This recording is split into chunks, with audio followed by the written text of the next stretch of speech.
cari wajahmu, temukan kasihmu. Kau bukan Tuhan yang jauh dariku.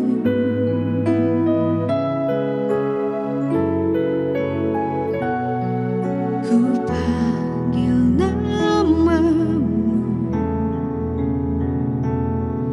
ku dengar jawabmu. Kau Tuhan yang selalu dengar seruan hatiku.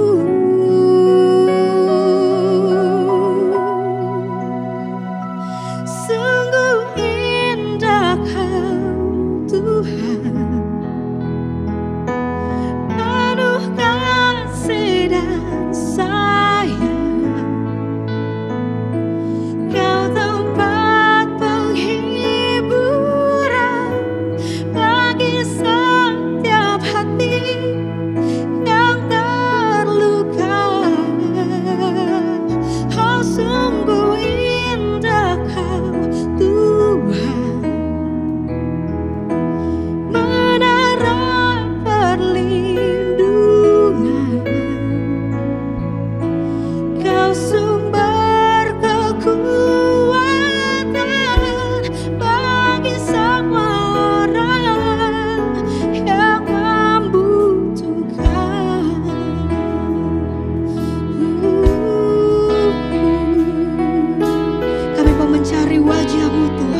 nafasku, ku kan menyembahmu selalu. Ku bawa hidupku ke atas mezbahmu, tak henti di setiap langkahku, ku kan mengikutimu.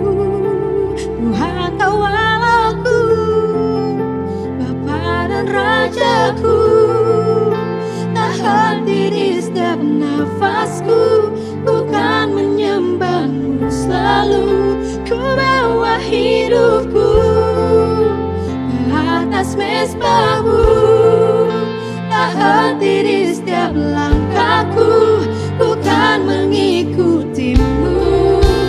Engkau Allahku, Rajaku, tak henti di setiap nafasku, ku kan menyembahmu selalu. Ku bawa hidupku ke atas mezbahmu, tak henti di setiap langkahku, ku kan mengikutimu. Tuhan kau Allahku, Bapa dan Rajaku, tak henti di setiap nafasku, ku kan menyembahmu selalu. Ku bawa hidupku ke atas mezbahmu, tak henti di setiap langkahku, ku kan mengikutimu. Tuhan kau Allahku, Bapa dan Rajaku, tak henti di setiap nafasku, ku kan menyembahmu selalu. Bawa hidupku atas mezbahmu, tak henti di setiap langkahku, ku kan mengikutimu. Tuhan kau Allahku, tak henti di setiap nafasku, ku bawa hidupku, tak henti di setiap langkahku. Tuhan kau Allahku, Bapa dan Rajaku, tak henti di setiap nafasku, ku kan menyembahmu selalu. Bawa hidupku ke atas mezbahmu, tak henti di setiap langkahku, ku kan mengikutimu. Tuhan kau Allahku, yes. Bapa dan Rajaku, Haleluya. tak henti di setiap nafasku, Hadiratmu ku mengalir. kan menyembahmu selalu. Ku bawa hidupku ke atas mezbahmu, Tak henti di setiap langkahku, ku kan mengikutimu. Tuhan kau Allahku, Bapa dan Rajaku, tak henti di setiap nafasku, ku kan menyembahmu selalu. Ku bawa hidupku ke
Shalom Eco Generation, bersyukur pada hari ini sebagaimana kita ada, itu semua karena kasih karunia Tuhan bagi setiap kita dimanapun kita berada. Sebelum kita mendengarkan kebenaran firman Tuhan, mari sama-sama kita bersatu hati dalam doa. Tuhan Yesus, terima kasih Tuhan buat kebaikan Tuhan sepanjang minggu ini Tuhan kami boleh ada sebagaimana kami ada Tuhan. Itu semua karena kasih karunia Tuhan, kebaikan Tuhan bagi setiap kami. Tuhan, kalau sebentar kami ingin mendengarkan sebagian kebenaran dari firman-Mu, kiranya Tuhan mengurapi kami semuanya. Biarlah apapun yang kami dengar Tuhan itu semuanya menjadi rema dalam kehidupan kami dan kami bisa berbuah Tuhan dalam kehidupan kami sehari-hari. Terima kasih Tuhan Yesus, terima kasih kami siap mendengarkan firman Tuhan. Haleluya, amin. Mungkin di sebagian kita mempunyai masa lalu yang suram, mempunyai masa lalu yang kelam. Tapi percaya kalau Tuhan ada buat kita, itu akan menjadi kebaikan buat kita. Tema yang diberikan saya pada minggu hari ini, itu adalah Grow and Fruitful in Christ. Bertumbuh dan berbuah di dalam Kristus. Kita belajar, sama-sama belajar dari kisah Sakeus yang diambil dari Lukas 19 ayat 1 sampai 10. Kita sama-sama tahu Sakeus itu orang yang seorang pemungut cukai. Dia memungut cukai itu bisa lebih besar dari biasanya. Bisa memungut cukai itu bisa 4 kali lipat dari biasanya. Tapi dia mau diubahkan, tapi dia mau dipulihkan. Mengisahkan Lukas 19 ayat 1 sampai 10 mengisahkan tentang Sakeus, seorang kepala pemungut cukai yang kaya raya mengalami pemulihan ketika berjumpa dengan Yesus. Kita bisa lihat di akhir hidupnya mengalami pertobatan dan berkomitmen untuk memberikan setengah dari miliknya kepada orang miskin dan mengembalikan 4 kali lipat kepada orang yang pernah diperasnya. Kita sama-sama tahu Sakeus ini orang yang bisa dikatakan serakah lah, kalau zaman sekarang bilang serakah. Dia menarik pajak, menarik upeti itu lebih daripada biasanya. Tapi apa yang kita dapatkan, mungkin dari sebagian kita pernah hidup dalam dosa, mengalami kegagalan atau pengalaman buruk di masa lalu, sehingga merasa tertuduh, tidak dapat melangkah ke depan. Tapi percayalah, kalau Tuhan punya rancangan yang indah bagi setiap kita. Walaupun kita mempunyai masa lalu yang kelam, saya pribadi tidak mengetahui secara detail masalah kalian apa, masa lalu kalian apa, kejadiannya seperti apa, itu hanya kalian yang tahu dengan Tuhan. Tapi percayalah, kalau kita merasa pernah mengalami kegagalan, tapi kita jangan merasa tertuduh, karena kita percaya kita punya Tuhan yang mempunyai rancangan yang indah bagi setiap kita. Apa sih yang kita pelajarin dari kisah Sakeus ini? Ada beberapa hal yang kita bisa pelajari dari seorang Sakeus. Yang pertama, mengalami perjumpaan dengan Allah. Itu terdapat di Lukas 19 ayat 3 sampai 4. Saya bacakan firman Tuhan. Lukas 19 ayat 3 sampai 4 berkata demikian. Ia berusaha untuk melihat orang apakah Yesus itu. Tetapi ia tidak berhasil karena orang banyak, sebab badannya pendek. Sakeus itu badannya pendek, kecil. Maka berlarilah ia mendahului orang banyak, lalu memanjat pohon ara untuk melihat Yesus yang akan lewat di situ. Hal apa saja yang kita bisa pelajari dengan kisah Sakeus ini? Dia mengalami perjumpaan dengan Allah. Sakeus memiliki badan yang beda dengan kebanyakan orang-orang yang saat itu berjumpa dengan Tuhan. Masuk ke kota Yeriko, tetapi dia punya keinginan besar untuk bertemu atau berjumpa dengan Yesus. Akhirnya setelah bertemu dan Tuhan berbicara dengannya, terjadilah pemulihan dalam hidupnya. Poinnya, Sakeus berani bayar harga untuk mendekat dan berjumpa dengan Tuhan Yesus. Maka Tuhan akan pulihkan hidupnya. Hal yang pertama kita pelajari dengan kisah Sakeus ini, yaitu mengalami berjumpa dengan Allah. Gimana orang mau diubahkan, gimana orang mau dipulihkan, itu kalau ketika kita tidak mengalami perjumpaan dengan Allah, maka pemulihan itu tidak akan terjadi. Tetapi kalau kita mau bayar harga, mengalami perjumpaan pribadi dengan Tuhan, percayalah pemulihan itu akan terjadi. Sakeus, kalau kita lihat dari kisah ini, dia badannya kecil. Di tengah sekerumunan orang berbadan yang mungkin badannya lebih besar dari dia, tapi dia tidak tidak mengecilkan nyalinya untuk mau bertemu dengan Tuhan. Dia berani bayar harga untuk bertemu dengan Tuhan, untuk mengalami perjumpaan pribadi dengan Tuhan. Sehingga apa? Hasilnya tidak sia-sia. Dia mau bertemu dengan Tuhan, dia memaksa dorong atau dia memanjat pohon untuk bisa melihat, hanya sekedar melihat dengan Tuhan, berjumpa dengan Tuhan. Itu sebuah usaha yang patut kita acungi jempol. Gimana dengan kita? Apakah kita berani untuk mengalami perjumpaan dengan Tuhan? Apakah kita berani meninggalkan kebiasaan kita? Ataukah kita berani meninggalkan dosa-dosa lama kita? Kita mengalami perjumpaan dengan Tuhan sehingga hidup kita bisa dipulihkan. Pilihannya ada di tangan kita. Yang kedua, hal apa saja yang kita bisa pelajari dari seorang Zakeus? Yaitu komitmen. Terdapat di Lukas 19 ayat 57 berkata demikian. Ketika Yesus sampai ke tempat itu, ia melihat ke atas dan berkata, "Zakeus, segeralah turun, sebab hari ini aku menumpang di rumahmu." Lalu Zakeus segera turun dan menerima Yesus dengan sukacita. Tetapi semua orang yang melihat hal itu bersungut-sungut katanya, "Ia menumpang di rumah orang berdosa." Apa poinnya? Komitmen. Zakeus setelah mengalami perjumpaan dengan Tuhan, dia berkomitmen. Setelah Tuhan Yesus berbicara dengan Zakeus, ada sebuah komitmen yang dilakukan sebagai bukti kesungguhan pertobatannya. Begitu juga diri kita berani melangkah dan berani menatap masa depan, tidak menyalahkan diri sendiri atau orang lain akan kegagalan masa lalu, tetapi berjalan sesuai dengan kehendak Tuhan. Di kisah ini kita tahu Zakeus itu pemungut cukai yang tadi dibilang di awal itu sangat serakah. Tapi dia mau menerima Tuhan Yesus dengan sukacita. Dia nggak peduli tuh orang mau ngomong apa. Dia kan bahasanya tuh kasar ya. Dia kan orangnya rakus, dia kan orangnya serakah. Kok mau ya Tuhan mau mengalami perjumpaan dengan dia? Kadang-kala kita nggak bisa mengalami pemulihan dalam hidup kita karena kita terkadang mendengarkan omongan dari orang lain. Memang masa lalu kita, kakak pribadi mempunyai masa lalu yang mungkin sebagian orang mungkin itu nilainya jelek. Tapi belum tentu di mata Tuhan. Selama kita mau mengalami perjumpaan dengan Tuhan dan kita mau berkomitmen, tidak memperdulikan masa lalu kita, tapi kita mau melangkah demi masa depan kita, percayalah hidup kita bahkan diubahkan dan bahkan dipulihkan. Poin yang ketiga, hal apa saja yang kita pelajari dari seorang Zakeus? Yaitu ketiga, bertumbuh dan berbuah. Terdapat di Lukas 19 ayat 8. Tetapi Zakeus berdiri dan berkata kepada Tuhan, "Tuhan, setengah dari milikku akan kuberikan kepada orang miskin. Dan sekitarnya ada sesuatu yang kuperas dari seseorang dan akan kukembalikan 4 kali lipat." Setelah kita mengalami perjumpaan dengan Tuhan, setelah mengalami perjumpaan dengan Tuhan, terus kita mau komitmen, maka kita akan bertumbuh dan berbuah. Seorang Zakeus mau mengalami itu semua, dan akhirnya dia apa? Mendapatkan buah roh. Buah roh itu apa? Dia mendapatkan kasih, mendapatkan sukacita, damai sejahtera, kemurahan, serta kebaikan melingkupi dirinya Zakeus. Gak mungkin dong dengan dia mengalami perjumpaan dengan Tuhan, terus dia komitmen tidak mengalami apa-apa. Itu mustahil. Tapi kalau kita mau mengalami perjumpaan dengan Tuhan dan kita mau komitmen meninggalkan masa lalu kita, pastikan hidup kita akan bertumbuh serta berbuah, yaitu buah-buah roh. Zakeus mengalami itu. Dia bisa memiliki kasih, bisa memiliki sukacita, memiliki damai sejahtera, kemurahan serta kebaikan. Kalau dia tidak mengalami itu semua, tidak mungkin dia mau mengembalikan 4 kali lipat loh.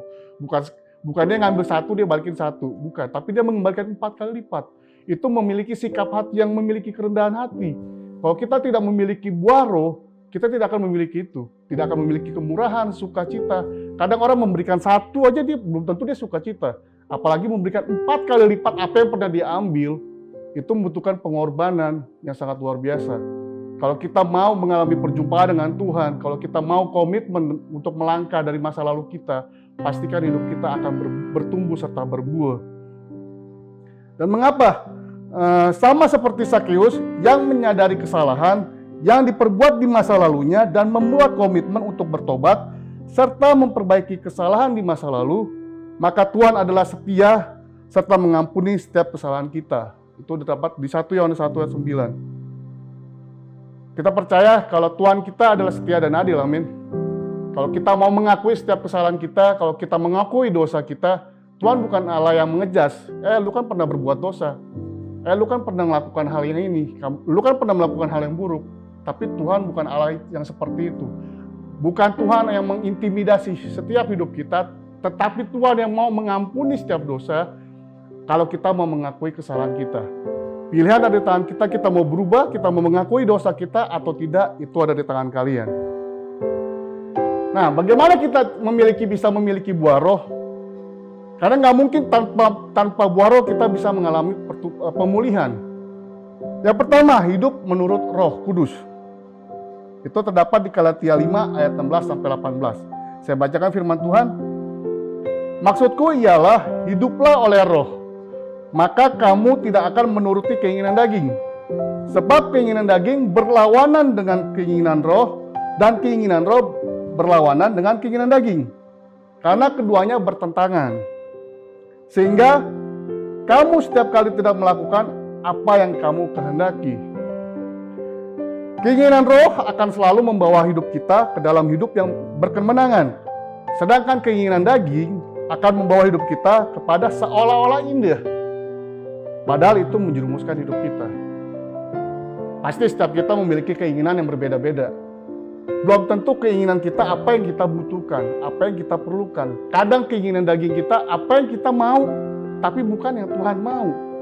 Sehingga kadangkala apa yang kita mau malah menjerumuskan kita. Bukan membangun hidup kita, bukan membangun rohani kita, tapi malah menjerumuskan. Banyak hal yang membuat kita kadang-kadang ingin memenuhi nafsu pribadi hidup kita. Sehingga apa yang kita tadi pikirnya baik, seolah-olah indah, padahal itu tidak. Banyak kejadian yang saya pribadi alamin, menurut saya mungkin indah, menurut saya baik. Tapi menurut Tuhan, itu tidak baik.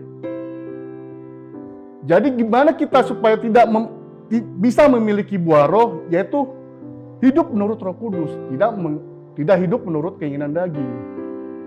Kalau kita hidup menurut keinginan daging, hidup kita akan jatuh dalam dosa. Yang kedua, bagaimana kita bisa memiliki buah roh? Menyalibkan keinginan daging. Terdapat di Galatia 5 ayat 24, berkata demikian, barang siapa menjadi milik Kristus Yesus, ia telah menyalibkan daging dengan segala hawa nafsu dan keinginannya. Yang ingin saya bagikan di sini adalah, makan daging itu memang enak. Tapi, jikalau kebanyakan juga akan membahayakan kesehatan hidup kita. Begitu juga jika kita hidup dalam kedagingan, akan membuat hidup kita menuju kematian kekal. Pasti di setiap kita pernah makan daging kan? Gak mungkin kita nggak pernah makan daging. Mungkin kecuali yang vegetarian ya. Tapi kakak percaya di sini kalian pernah makan daging. Pernah nggak kalian berpikir kalau kalian sering makan daging, akibatnya apa? Kolesterol tinggi, bisa lama-lama bisa stroke. Memang enak sih daging. Makan daging kadang kalau beberapa belakangan kakak pernah nonton mukbang kan. Wih, kalau makan daging tuh banyak lahap gitu kan. Tapi dia nggak tahu tuh, itu bahaya buat dirinya. Begitu juga keinginan daging. Memang makan daging itu enak, tapi kalau kebanyakan kolesterol bisa menyebabkan hal yang tidak baik dalam tubuh kita. Begitu juga hidup kita. Jika kita hanya memenuhi keinginan daging kita, hanya memenuhi hawa nafsu kita, hidup kita akan jatuh dalam dosa.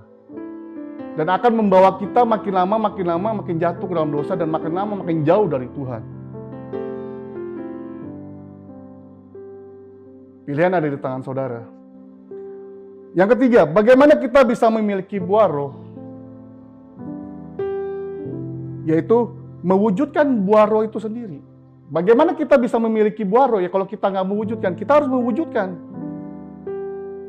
Firman Tuhannya ada di Galatia 5 ayat 22 sampai 23. Tetapi buah roh ialah kasih, sukacita, damai sejahtera, kesabaran, kemurahan, kebaikan, kesetiaan, kelemah lembutan, penguasaan diri. Tidak ada hukum yang menentang hal itu. ada proses yang bisa menciptakan buah roh itu bisa kita nikmati. So, hiduplah di dalam roh agar bisa terpancar di kemudian hari. Bagaimana kita bisa memiliki buah roh? Ya kita harus wujudkan itu. Apa buah-buah roh? Yaitu tadi di Galatia 5 ayat 22-23. Hidup kita harus penuh dengan kasih, sukacita, damai sejahtera, kesabaran, kemurahan, kebaikan, kesetiaan, kelemah lembutan, serta penguasaan diri. Mudah? Enggak. Kita sama-sama belajar untuk bisa menggapai mewujudkan buah-buah roh. Karena apa? Kalau kita tidak memiliki salah satu dari buah roh, atau bahkan memang kita hidup sebagai manusia, belum tentu kita bisa perfect untuk melakukan itu. Tapi paling nggak kita berusaha untuk belajar, untuk memiliki semua yang ada di dalam buah roh. Karena apa? Kalau kita memiliki dan bisa menciptakan buah roh itu, kita akan menikmatinya di kehidupan kita sehari-hari. Tidak mudah untuk bisa mengalami buah roh. Di sepanjang hidup kita, apa sih kadang di jalanan kita bisa berantem sama orang, bisa berkelahi dengan orang, bisa saling sikut menyikut dengan orang, bisa saling menjatuhkan dengan orang lain. Tapi kalau jika kita memiliki buah roh, kita akan tinggalkan itu semua. Kita akan hidup dalam damai sejahtera kalau kita mau memiliki buah roh. Poin yang bisa saya bagikan hari ini adalah keinginan daging membawa kita kepada kebinasaan. Jadi, hiduplah dalam tuntunan Roh Kudus agar hidup kita dapat bertumbuh serta dapat menerapkan buah-buah roh dalam kehidupan kita sehari-hari. Yuk, saya mengajak kita semua untuk sama-sama menerapkan buah-buah roh dalam kehidupan kita sehari-hari. Karena apa? Karena itu tidak akan membawa kita ke dalam kebinasaan. Tapi jika kita jauh dari buah-buah roh, kita akan mengalami kejatuhan. Tapi kalau kita hidup dalam buah roh, kita akan bertumbuh dalam kehidupan kita sehari-hari. Gimana orang bisa mengalami pertumbuhan dan berbuah? Hidup itu harus dipulihkan. Dipulihkan kayak gimana? Pemulihan kita harus mengalami perjumpaan dengan Tuhan. Setelah mengalami perjumpaan dengan Tuhan, kita harus berkomitmen. Kita akan meninggalkan masa lalu kita akan melangkah bersama dengan Tuhan. Serta kita akan bertumbuh dan berbuah. Jika kita hidup dalam masa lalu dan kita akan tidak meninggalkannya itu, kita akan makin lama makin terperosok dalam dosa. Dan kita tidak akan memiliki buah roh. Jika kita mau memiliki buah roh, minta sama Tuhan, kita tinggalkan keinginan daging kita, supaya kita bisa menerapkan buah-buah roh dalam kehidupan kita sehari-hari. Demikian firman Tuhan. Mari kita bersatu hati dalam doa. Tuhan, terima kasih Tuhan buat kesempatan saat ini Tuhan, kami belajar Tuhan, kami mau bertumbuh, kami mau berbuah Tuhan, kami mau dipulihkan Tuhan. Kami mau meninggalkan masa lalu kami Tuhan. Kami percaya Tuhan bersama dengan kami. Kalau kami mengakui setiap dosa kami Tuhan, maka Engkau adalah setia dan adil Tuhan, dan mengampuni setiap kesalahan kami Tuhan. Jika kami mau mengakuinya di hadapan-Mu Bapa. Tuhan, saat ini Tuhan kami hamba berdoa Tuhan buat adik-adik hamba dimanapun mereka berada Tuhan. Hamba percaya Tuhan menyertai sepanjang hidup mereka, mengalami perjumpaan pribadi dengan Engkau Tuhan. Dan Engkau akan memberkati hidup mereka dimanapun mereka berada Tuhan. Apapun yang mereka kerjakan Tuhan, buat berhasil dalam nama Yesus. Terima kasih Tuhan. Biarlah kami memiliki buah-buah roh dalam kehidupan kami sehari-hari ya Bapa. Terima kasih Tuhan Yesus, terima kasih. Engkau sungguh baik dan teramat baik bagi hidup kami. Hanya di dalam nama-Mu Tuhan Yesus kami sudah berdoa dan ucap syukur. Haleluya. Amin.